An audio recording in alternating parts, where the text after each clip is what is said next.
بسم الله الرحمن الرحيم الحمد لله الذي هدانا لهذا وما كنا لنهتدي لولا أن هدانا الله لقد جاءت رسل ربنا بالحق الصلاة والسلام على رسول المسدد المصطفى الأمجد المحمود الأحمد أبي القاسم محمد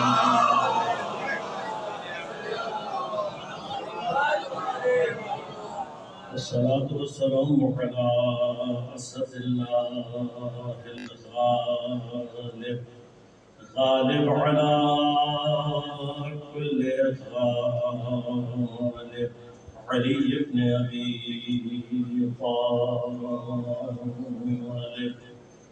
والصلاة والسلام على سيدة المعصومة المظلومة الطاهرة البتول بضعة الرسول فاطمة الزهراء سيدة النساء العالمين والصلاة والسلام على الحسن المجتبى والحسين المظلوم وأهل بيته الطيبين الطاهرين المعصومين المظلومين المنتجبين المنتخبين لا سيما بقية الله في الأرضين روحي وأرواح العالمين لتراب مقدمهم ولعنة الله على أعدائهم أجمعين أما بعد قال الله تعالى في كتابه الكريم بسم الله الرحمن الرحيم قل إنما أنا بشر مثلكم يوحى إلي أنما إلهكم إله واحد صلوات پڑھیے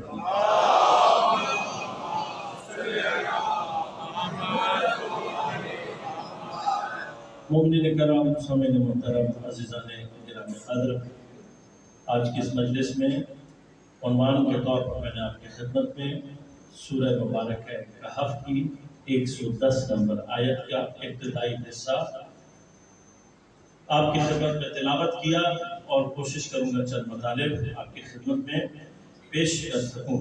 پروردگار ارشاد فرما رہا ہے اے میرے حبیب آپ کہیے، قل اے میرے حبیب آپ کہیے، کیا کہو؟ اب جو جملہ اس قل کے بعد آ رہا ہے، کہا پروردگار نے، ادا پیغمبر نے کیا ہے۔ جملہ کس کا کہلائے گا؟ قل کے بعد کا جملہ ٹیکنیکلی اگر دیکھا جائے تو کس کا جملہ کہلائے گا؟ پیغمبر کا۔ لہذا اس کے جتنے بھی ضمائر ہیں وہ پروردگار کی طرف نہیں پلٹیں گے بلکہ کہنے والے کی طرف پلٹیں گے۔ اگر یہ مرحلہ نہ ہو، قرآن میں کہیں پر بھی انا کا لفظ آ جائے، انا جیسے آ جاتا ہے اور اس کے بغیر وہ قل کے، تو اس کی جو ضمیر ہے وہ پلٹتی ہے پروردگار کے جانب۔ لیکن جب قل آ گیا ہے تو قل کے بعد جو انا آئے گا وہ کہاں جائے گا؟ پروردگار کی طرف نہیں جائے گا، اس کی طرف جائے گا جو یہ جملہ کہہ رہا ہے، یعنی پیغمبر کی طرف۔ قل اے حبیب آپ کہیں، کیا کہو؟ انما بس انا بشر مثلکم، میں تمہارے جیسا بشر، یوحا الیہ، کیسا بشر ہوں؟ یوحا الیہ، میری جانب وحی کی گئی۔ وحی کیا کی گئی ہے؟ انما، یہ وحی کی گئی ہے الہکم الہ واحد، تمہارا پروردگار ایک پروردگار ہے، واحد۔ تو ایک مرحلہ ابتدائی طور پر عرض کروں گا اور پھر کوشش کروں گا کہ چند ایک مطالب جو ذہن میں ہیں وہ آپ کی خدمت میں پیش کر سکوں۔ قرآن کریم میں جہاں کہیں پر بھی قل کا لفظ استعمال ہوا ہے اس کا واحد مخاطب پیغمبر اکرم صلی اللہ علیہ وآلہ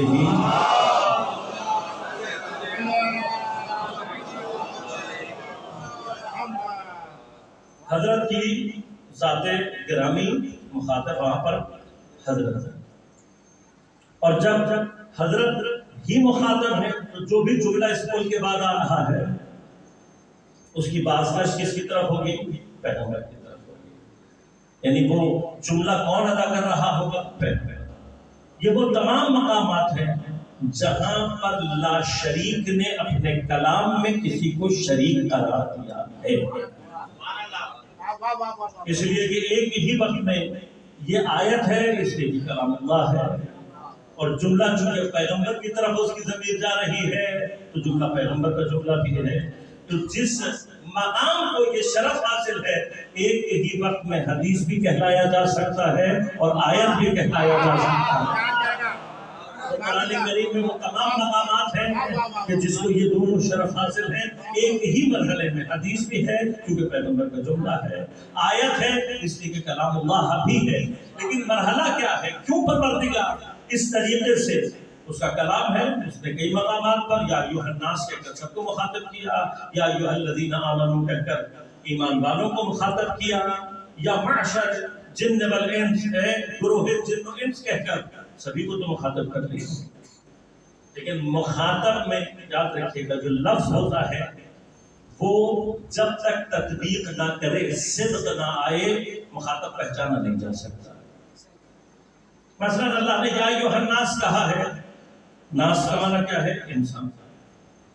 تو اب یہ کہنا کہ یہ چونکہ میں انسان ہوں اس لیے اللہ نے یہ بات مجھ سے کہی ہے، یہ کہنے کے لیے پہلے اپنا انسان ہونا ثابت کرنا پڑے گا، پہلے مرحلے میں اپنا انسان ہونا ثابت کرنا پڑے گا۔ بھئی اللہ نے کہیں پر بھی انسان کو بشر کا لفظ استعمال تو کیا ضرور ہے اللہ نے، لیکن بشریت اور انسانیت کو الگ الگ بیان کیا ہے۔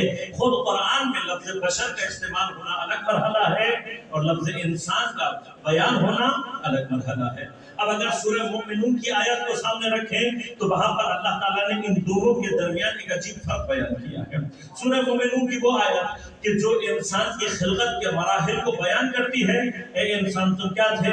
منی کا ایک قطرہ تھے، پھر اللہ نے تمہیں مضغے کو علقے میں، اور یہ سارے مراحل اللہ نے جو انسان ماں کے پیٹ میں گزارتا ہے ان کو بیان کیا۔ پھر کیا کہا؟ تمہیں ماں کے پیٹ میں ہی ہم نے بشرن سویہ، تمہیں ایک مکمل اور کامل بشر بنایا، انسان نہیں بنایا، یہاں تک تم بشر ہو۔ پھر کیا فرمایا؟ ثم انشأناہ خلقا آخر، اس کے بعد ہم نے تمہارے اندر ایک اور خلقت کی انیشیشن، اگر لفظ استعمال کروں گا میرے پاس اردو میں شاید اگر نشأت کا لفظ استعمال کروں تو بہت کو سمجھ میں نہیں آئے گا۔ نشأت یعنی تمہارے اندر شروع کی ہم نے انیشیٹ کی ہے ایک اور خلقت، ایک اور حیات، یعنی کہ تم بشر بن کر دنیا میں آتے ہو، انسان بن کر نہیں آتے، بشر بن کر آتے ہو، انسان بن کر نہیں آتے، انسان بننے کی صلاحیت لے کر آتے ہو۔ بس تم آئے تو بشر بن کر ہو، انسان بننا ہے تم نے۔ اب پڑھا رہا تو کبھی تفصیل سے عرض کروں گا کہ جو انسان حیات لے کر آتا ہے یہ حیات حیوانی ہے، اس حیات حیوانی کو انسان نے ترقی دے کر حیات انسانی کے دائرے میں لانا ہوتا ہے۔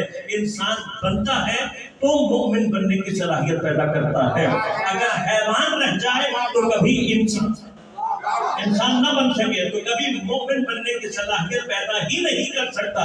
لہذا اب جب اللہ یا ایھا الناس کہہ کر بات کر رہا ہے تو اس میں وہ لوگ نہیں ہیں جو حیوانوں کی طرح زندگی کر کے چلے جاتے ہیں، حیات حیوانی گزارنے والے مراد نہیں ہیں۔ لہذا کچھ گروہ ایسے ہیں کہ جن سے اللہ نے ڈائریکٹ بات نہیں کی بلکہ پیغمبر کے ذریعے سے بات کی۔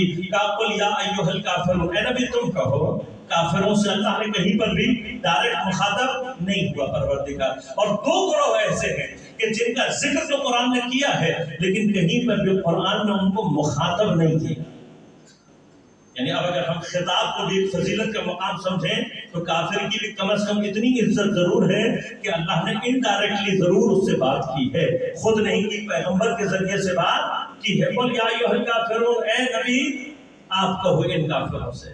انڈائریکٹ, تمہاری حیثیت نہیں ہے کہ خدا تمہیں ڈائریکٹ پکارے. ہاں بس کیا ہے, اب یہ دیکھیں مرحلہ, اگر حیثیت پیدا کرنی ہے تو کم از کم کفر کے مرحلے سے نکل کر انسانیت کے مرحلے میں داخل ہونا ہوگا. انسانیت کے مرحلے سے نکل کر ایمان کے مرحلے میں داخل ہوگے تو پھر خدا تم سے ڈائریکٹ بات کرے گا, یا ایھا الذین آمنوا کہہ کر پکارے گا, یا ایھا الناس کہہ کر پکارے گا. لیکن وہ دو گروہ جن کو اللہ نے کہیں پر بھی مخاطب نہیں کیا, ایک گروہ منافقین کا ہے اور ایک گروہ جاہلان مرکب کا ہے. جاہلان مرکب وہ ہوتے ہیں کہ جو ہوتے تو جاہل ہیں لیکن اپنے ہی جہل سے جاہل ہوتے ہیں. تو جب اپنے ہی جہل سے جاہل ہوتے ہیں تو وہ اپنے آپ کو عالم سمجھ رہے ہوتے ہیں, عالم ہوتے نہیں ہیں. لہذا یاد رکھیے گا, کائنات میں اپنے آپ کو عالم کہلانے کا حق یا اللہ کو ہے یا محمد و آل محمد علیہ السلام کو ہے. ان کے علاوہ جو اپنے آپ کو عالم کہہ رہا ہے عالم نہیں ہے, جاہل مرکب ہے.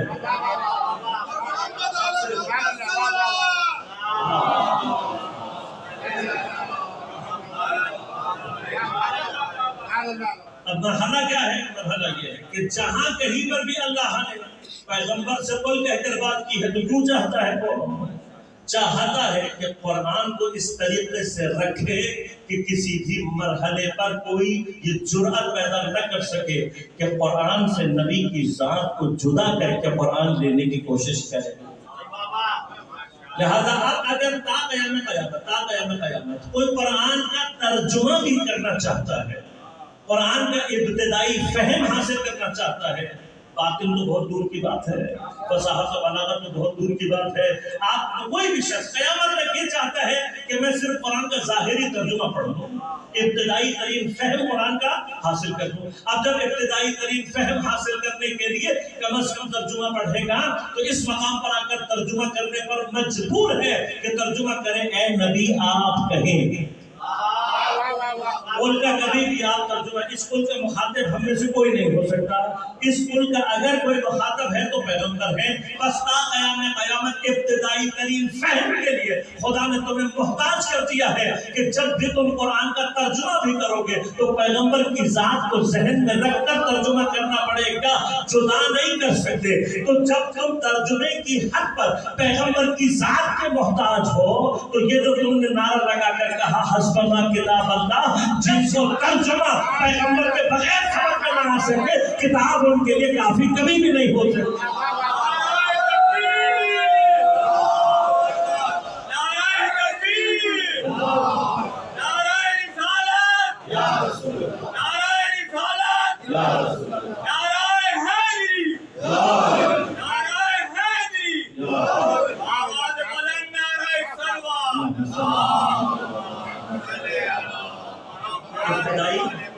ابتدائی فہم کا مسئلہ ہے یہ. تو ابھی تو تم ترجمے کے مرحلے میں ہو. یہ جو کہہ رہے ہو حسبنا کتاب اللہ, ہمارے لیے اللہ کی کتاب کافی ہے. کتاب کافی ہے اپنے اہل کے لیے جو قرآن کا اہل ہے. لہذا قرآن نے تم سے کہیں نہیں کہا کہ جو پوچھنا ہے مجھ سے آ کر پوچھ لو, جبکہ قرآن اپنے بارے میں یہ کہہ رہا ہے نا کہ یہ قرآن تبیانا لکل شیء ہے, ہر شے کا تبیان ہے.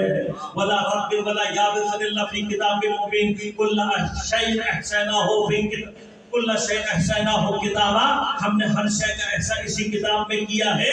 یہ سارے کے سارے قرآن کے دعوے ہیں, تمہارے اور میرے لیے نہیں ہے. مجھ سے اور تم سے قرآن یہ نہیں کہتا کہ اگر کچھ نہیں جانتے ہو تو آ کر مجھ سے پوچھو.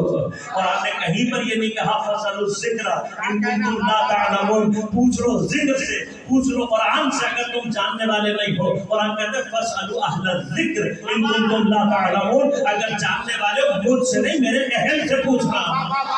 جواب تمہیں وہ دیں گے.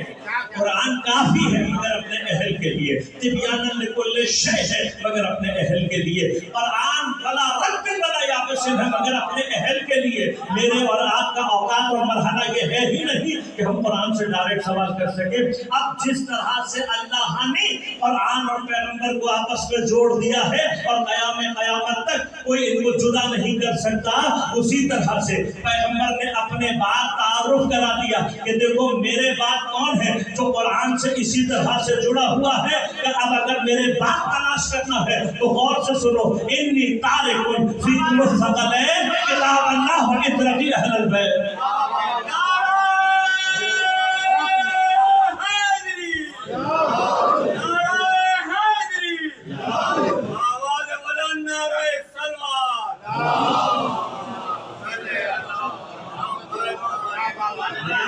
میرے بعد اسی قرآن سے اس طرح سے کون جڑا ہوا ہے جو میں چھوڑ کر جا رہا ہوں، تاریخ چھوڑ کر جا رہا ہوں۔ کیا چھوڑ کر جا رہا ہوں؟ کتاب اللہ و عترتی اہل البیت۔ اب ہو سکتا ہے کسی بھی متعصب ذہن میں یہ خیال آ جاتا ہے کہ بالآخر ہے تو دو چیزیں، یہ جو ذہن کے اندر ان کی جدائی کا تصور آنا تھا، پیغمبر نے اس کا راستہ بھی روک کر یہ کہا کہ غور میں چھوڑ کر تو جا رہا ہوں لیکن ان کے درمیان میں جدائی کا تصور نہ کرنا، لن یفترقا، یہ ہرگز ایک دوسرے سے جدا ہونے والے نہیں ہیں، کوئی جدائی اہل بیت اور قرآن کے درمیان نہیں ہے۔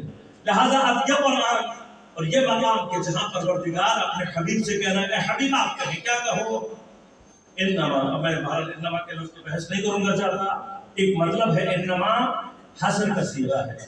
حصر کہاں آتا ہے؟ ایک بحث ہے علماء کے اندر، مالک اللہ میں بحث ہوتی ہے کہ انما کا محصور کون ہے، محصور فیہ کون ہے اور محصور کون ہے۔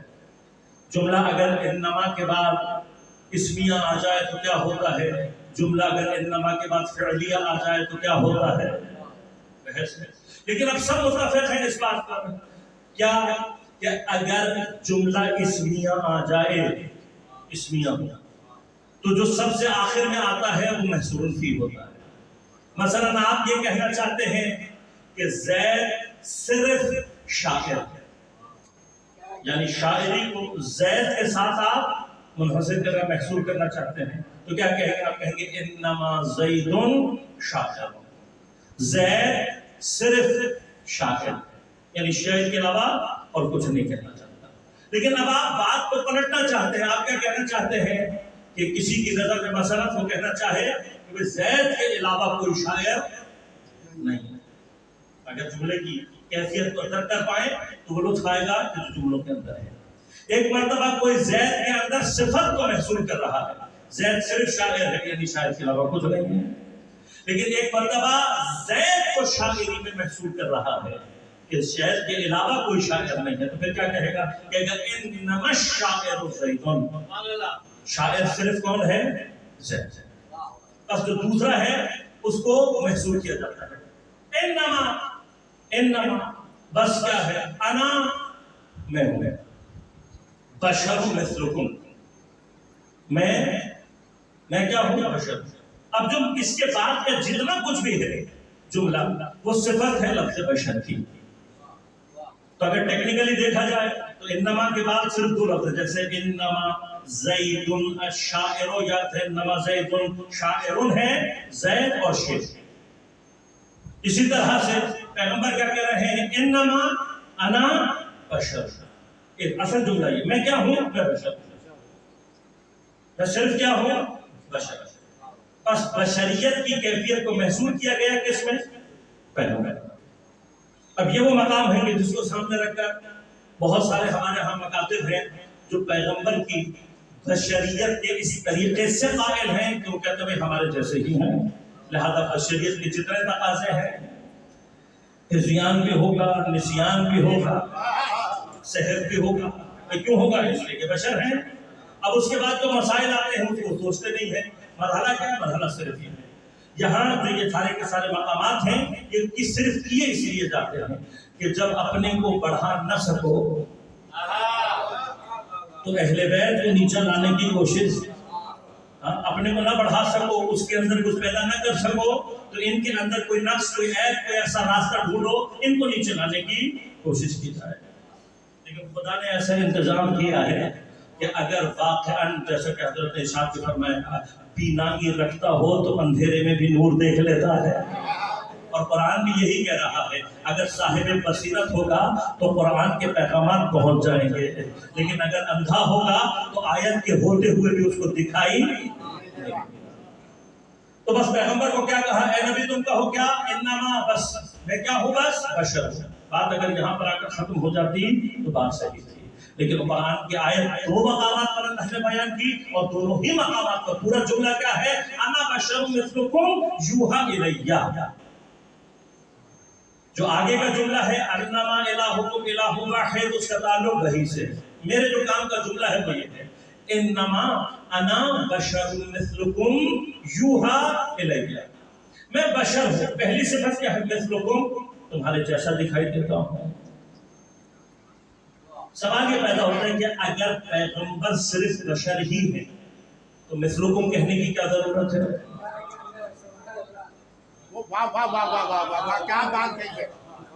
دیکھیے تھوڑا سا ادبی مرحلہ میرے جان متوجہ ہو گئے، لیکن شاید میرے نوجوان دوستوں کو بات سمجھ میں نہیں آئی۔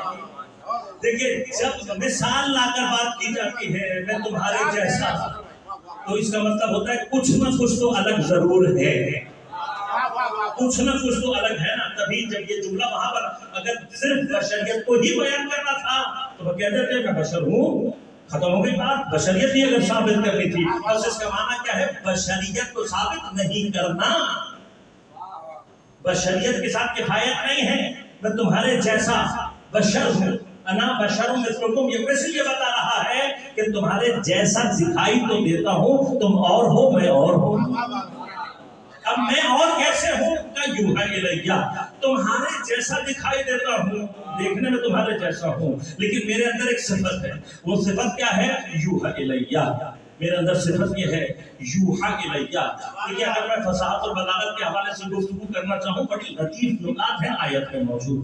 یہ نہیں کہہ رہے پر مولا کہ میرے میں وہی وصول کرتا ہوں، نہیں، یوحی الیہ مجہول ہے، جب مجہول کا صیغہ استعمال کیا جاتا ہے میں قوت مفعول ہو جاتا ہے، میرے اوپر وحی کی جاتی ہے، اللہ میرے اوپر وحی بھیجتا ہے، یہ ایک معنی ہے۔ وَأَوْحَى رَبُّكَ إِلَى النَّحْلِ، تیرے پروردگار نے وحی بھیجی کس کے اوپر، شہد کی مکھی کے اوپر۔ اب شہد کی مکھی نے لی یا نہیں لی یہ کون بتائے گا، اللہ نے بھیجی، اس نے وصول کی یا نہیں، جب بھی فعل معلوم ہو بقوت فاعل ہوتا ہے، لیکن جہاں پر یہ بتانا ہو کہ نہیں مفعول نے لے لی ہے، قبول کر لی ہے، تو پھر مجبور کیا جاتا ہے، فاعل کو ہٹا دیا جاتا ہے۔ مثلا ایک مثال شہداء کے بارے میں کیا فرمایا کہ وَلَا تَحْسَبَنَّ الَّذِينَ قُتِلُوا فِي سَبِيلِ اللَّهِ أَمْوَاتًا، دیکھو شہداء کے بارے میں، ان کے بارے میں موت کا گمان بھی مت کرنا، موت کا گمان۔ ایک چھوٹا سا جملہ کہہ دیتا ہوں، قبلہ موجود ہے، بزرگان موجود ہے، ایک چھوٹا سا جملہ کہوں گا، البتہ الکلام یہ ضرور کلام کی منزل ہے، لیکن ایک پیغام بس پہنچانا چاہتا ہوں۔